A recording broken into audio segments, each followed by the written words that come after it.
السلام عليكم ورحمة الله وبركاته. هنتكلم النهاردة عن لزق القشرة. الشغل المودرن دلوقتي بقى فيه ميكس ما بين في بعض الغرف، يعني الموديلات في جزء قشرة في جزء فاحنا النهاردة هنتكلم عن الجزء اللي فيه القشرة، الحاجات اللي هي هتكون البسيطة. عندي غرفة وعندي وشاشة إدراج بتتعمل فيها قشرة. هنشوف الأول التولز اللي أنت هتحتاجها، الأدوات اللي أنت هتحتاجها للزق القشرة مع بعض كده. أنت عندك الغيرة الجيلاتينة اللي هي مخصصة للزق القشرة، فرط المشط أو صفيحة منشار تجرح بيها السطح اللي أنت هتلزقه، شاكوش القشرة، تمام، السكينة اللي هتقطع بيها القشرة. ديت الحاجات اللي انت هتحتاجها طبعا زائد القشرة بتاعتك.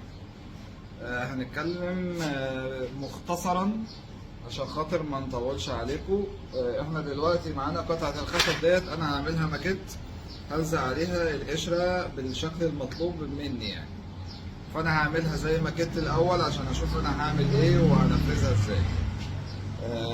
الاول انا معايا فرط المشط، وهمسك قطعة الخشب ديت همشطها عشان خاطر اديها ميه وغيره قبل لزق القشرة مع بعض واحدة واحدة. السلام عليكم ورحمة الله وبركاته. انا جهزت حتتين زي ماكيت. في الحتة اللي هي اصلا انا اعملها للشغل عندي، ان هي هتتعمل بؤجة، فانا مش هعرف اعمل الفيديو في البؤجة عشان هياخد وقت طويل. فانا جهزت حتتين الخشب، مشطتهم، اديتهم ميه وغيره. الحته اللي انا هشتغل فيها الاصليه بتاعتي اللي هعمل عليها الفرمه اللي انا هشتغل عليها ديت انا هركنها دلوقتي.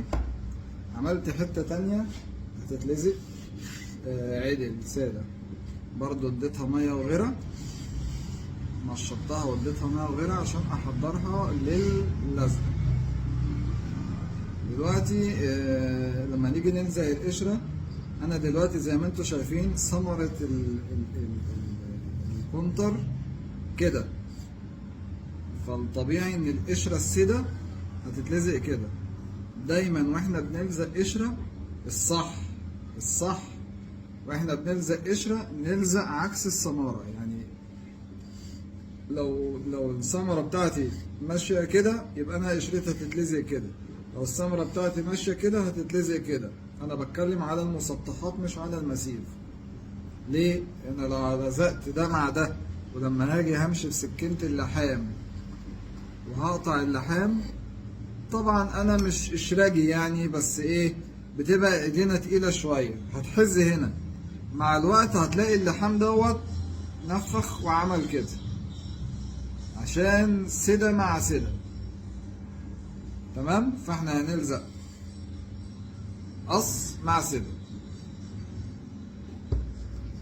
دلوقتي القشرة احنا بدليت القشرة ديت قشرة تك. جهزت الحاجات اللي انا هعمل بيها، اللي هو الوش الدرج بتاعي اللي هو البؤجة. هو بيبقى اسمه بؤجة، في ناس بتسميها سبعات وتمانيات. ديت الحاجة اللي انا هشتغل فيها بعد كده. والقشرة السادة ديت اللي هنلزقها هنا كده، تمام. الغيرة الجيلاتينة خلاص احنا بنجهزها اهي، تمام. ديت اللي احنا هنلزق بيها. ومعانا المعدات بتاعتنا، شاكوش القشرة زي ما انتوا عارفين، وسكينة القشرة اللي احنا هنشتغل بيها. فيديو تاني هيبقى يعني وهنتواصل مع بعض في يعني فيديوهات ورا بعض. السلام عليكم ورحمة الله وبركاته. أنا دلوقتي معايا الحتة ومعايا القشرة وهبتدي ألزق. الغيرة طبعا براعي إنها تبقى خفيفة سنة عشان خاطر ما تكلكعش معايا في الشاكوش، تمام.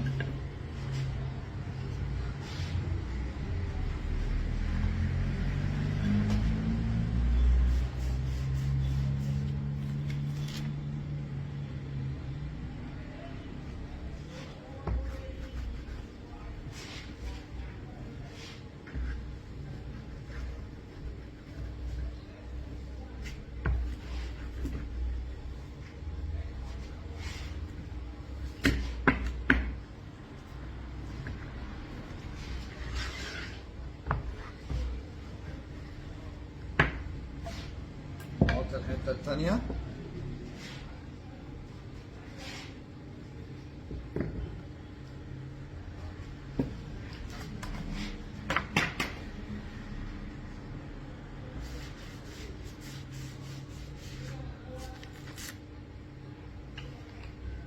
طبعا مخاوي الثمرة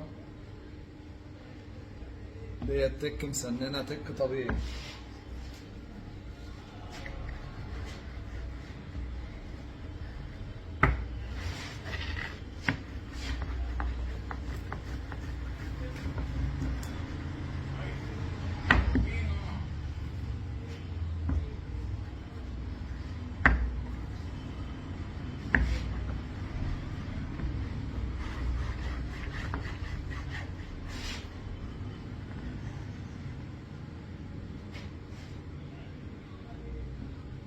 دلوقتي هنقطع اللحام.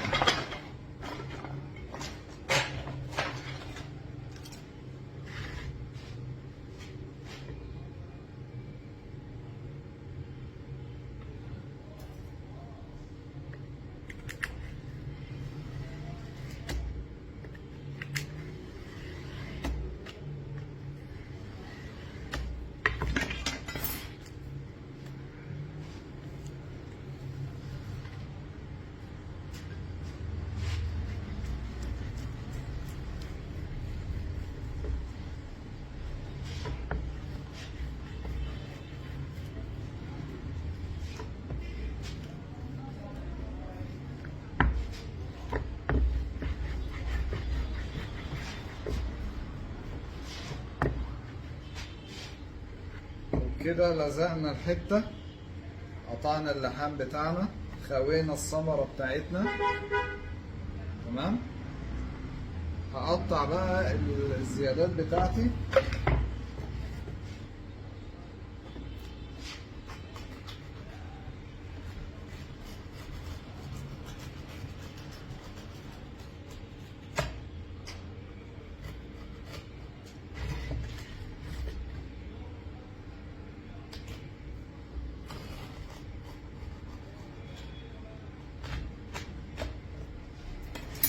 بعد ما اقطع الزيادات واطمن على الفراغات،